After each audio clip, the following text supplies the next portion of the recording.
I would like to introduce you all to Dr. Roland Abold, Managing Director at Infratest Dimap, who has kindly made a bit of space in his agenda as well from the busy German elections and has joined us today. Roland leads one of Germany's top institutes for political polling and research. With a PhD in political science and extensive experience at GfK, he has a strong background in media measurement and public opinion research. Today, he will discuss the COPSY study, which monitors the pandemic's impact on the mental health of children and adolescents in Germany, highlighting the importance of longitudinal research in addressing these issues. So, thank you.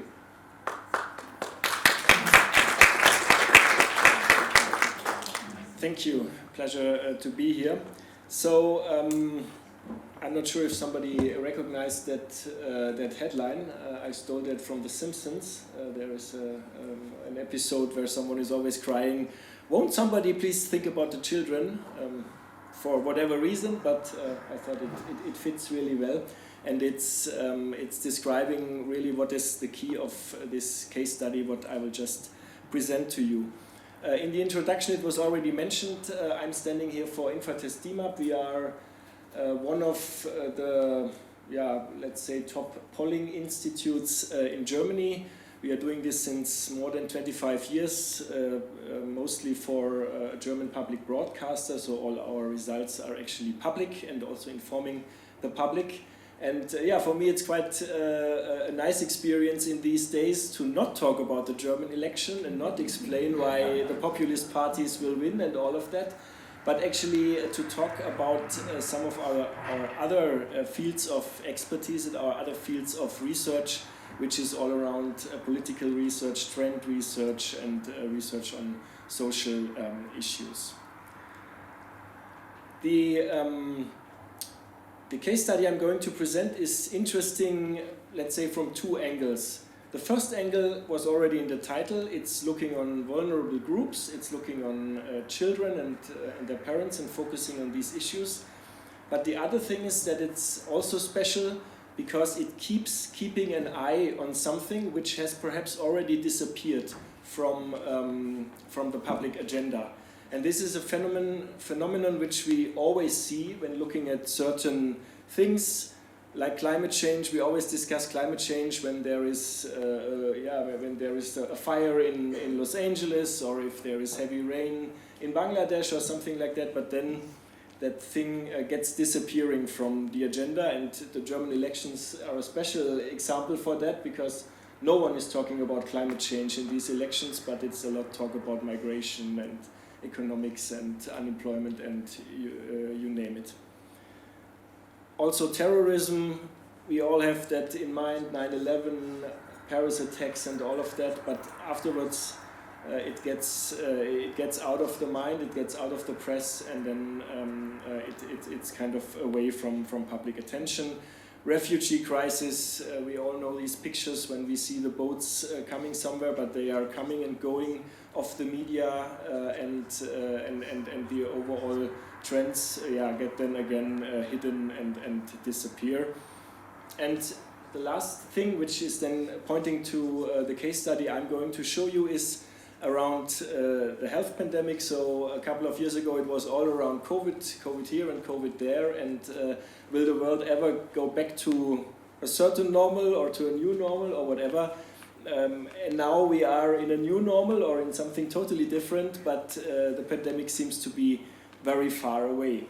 But still, there are still some effects and some impacts of that pandemic that are still here today. And an especially important area of that was, what is the pandemic doing with younger people, with children, with adolescents, and how are they affected by what is happening? So we saw huge media coverage on how the effect of the pandemic on younger people is actually what lockdowns, the school closures, limitations of social life in, let's say, important periods of a life of a human, like the childhood or growing up.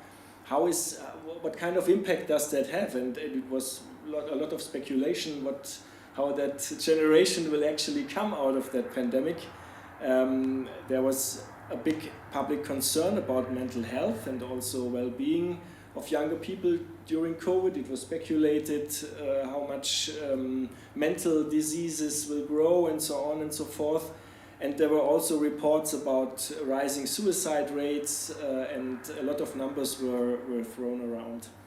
And at that time, at the beginning of the pandemic, a client approached us. It was the university clinic in Hamburg, who was actually saying, yeah, we need to have a look on that and we really need to make that visible and also kind of estimate the real effect that that pandemic has on younger people.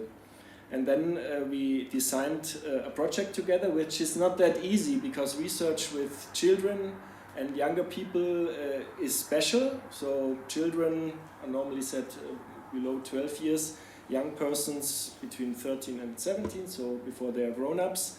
And of course this requires special setup. You need to ask about permission with the parents. There are also respective guidelines from the ESOMAR, from other associations to have a look at. Survey methodologies, I mean, we are doing a lot of polling, but we are only asking people with 18 years and above, or in some federal states 16 years and above, depending on when they are eligible to vote. But when asking children about how they feel and what their mental situation is doing, you need to have the right wording, right, so that they can actually answer these questions. The length of the interview is important. It doesn't have to be too long because otherwise you will lose the children. And a special thing which was developed during that project, at the beginning the client only wanted to do a one-shot, but then it was kind of developed into a longitudinal setup. This was actually the chance to really track children through their childhood and really see how they evolve over time, which is especially interesting for children because their life is changing, children are making experiences, and that is then kind of a very important phase of the life. And what we also saw is often in these areas proxy information is used, so parents are asked, but if you only ask parents, you are really missing important perspective and also original perceptions from the vulnerable groups that you want to do research with, and this is why in this project it was decided to actually do both, asking the parents and asking the children. So in general, at Infratest Dimap we are doing a lot of youth and studies with children, so of course we are tracking political attitudes, political behavior of younger age groups, normally below 25 or so. Everyone is looking at that because the parties also believe, okay, if we get the votes from the younger people, we are kind of the party of the future in a certain extent. So we are doing a lot of research around that, standardized in our polls and our exit polls. But we are also doing real youth studies where we investigate how younger generation perceive the development of their societies, also their personal future. This is an example from one of our clients, from a media client. And we are also doing specific studies focusing on special topics, like here for the Vodafone Foundation. How do children and adolescents actually perceive education with AI, or how should AI be utilized in schools and how it should be implemented. So the span of research possibilities with younger people is very broad. It goes from very general things and really then deeper into certain developments, into their perceptions, but then also into certain topics, how they see certain areas of their life.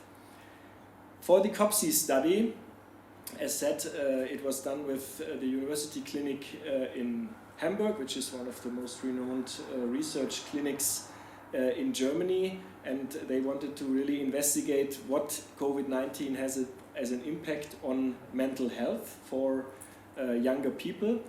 We focused on children and adolescents between 7 and 17, and also their parents. The whole thing was funded by the Federal Ministry of Education and Research in Germany and some other sponsors. So initially, as said, it was planned to do one-shot study with 1,500 parents and 1,000 children. And that was done in let's say 2020, when really the pandemic was first hitting societies. But it was then decided, okay, it's perhaps worth to really track that over time, and we are currently planning the 8th wave of that survey, which is going to happen in 2025. And the setup is, it's an online survey where we ask actually for the children below 11, only the parents, and then for 11 and above, the parents and the children combined. And as you can see here, at the beginning it was really planned with the waves of the pandemic, and now in 2023, but also 2024 and 2025, it's a regular longitudinal study where we track actually the same people. We always go back to them. They are actually waiting until the study is coming again and saying, oh, again, the study. It's a sad topic, but the people are very engaged, both the parents and the children, to actually give us some insights on how they cope with the effects of the pandemic. There are a lot of results, as you could see. The numbers are a bit small in the graphs, but we actually saw that mental health problems had significantly increased during the pandemic. There are certain measures on how you measure mental health and also the quality of life, and that really was really heavily negatively affected by the pandemic. We then, of course, also saw a gradual improvement over time, so the whole problems weakened over the waves of the study, and of course also with the trend that COVID slowly then disappeared.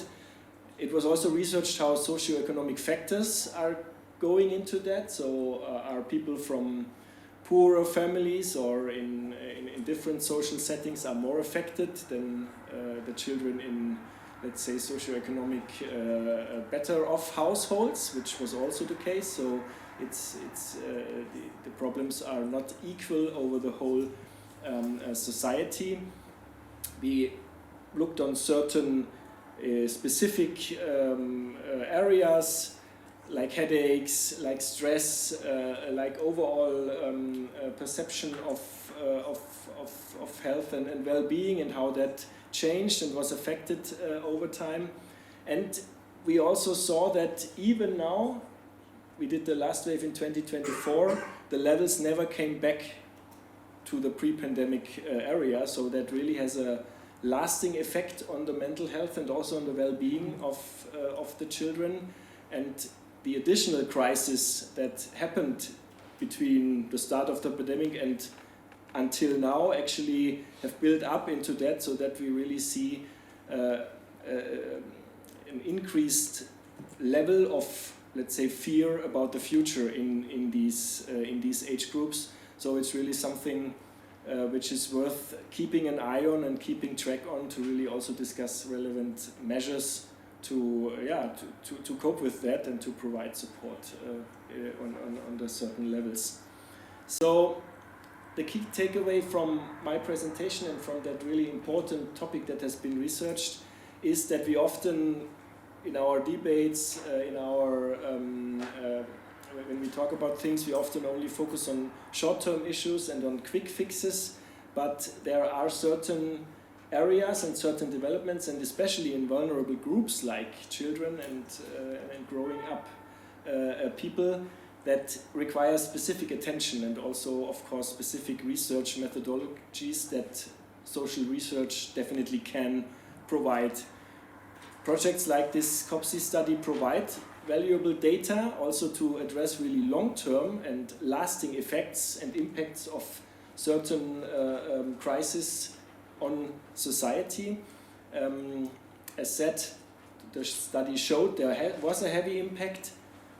It got a bit better, but it's still not on the level it has been before. So still there is work to do to address these challenges.